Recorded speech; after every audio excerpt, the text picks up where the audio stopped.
escoltar-los.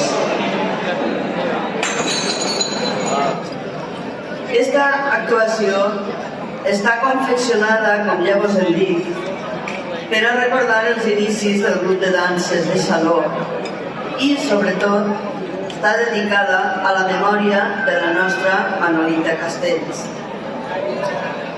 La rondalla canticorda, com tots sabeu, va estar molt de temps alegrant-nos les nostres celebracions. Primer baix la direcció de Juan Correig i després de Gen Rock. Però fa uns anys que no ofereix actuacions.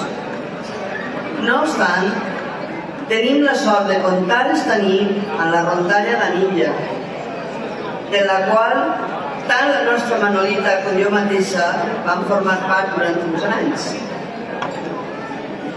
Recorde amb molta simpatia les actuacions en grups de danses i també aquelles serenates que els fèiem a les nòvies la vespre del seu casament. D'aquella època podríem contar moltes anècdotes de la Manola. Per exemple, podríem parlar de quan volia que em posara al seu costat perquè a voltes s'oblidava de la lletra de les cançons i jo li començava les estrofes. Us en recordeu, Manolo i Maite?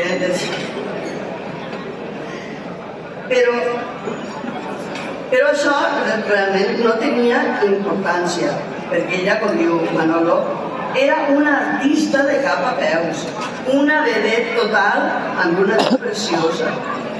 Segur que el cor dels àngels la va rebre amb els braços oberts. Bé, i com van començar la rondalla d'Anilla? Precisament a l'any 1997, en què vam anar a ells a participar de l'Europeat. Aquell any es va fer a Suïssa. És una trobada anual de balls i música popular de tota Europa. I precisament vam participar, si no em falla la memòria, en la peça que anem a oferir-vos a continuació, l'U de Xàtiva. Així que per a tots vostès, ara l'U de Xàtiva.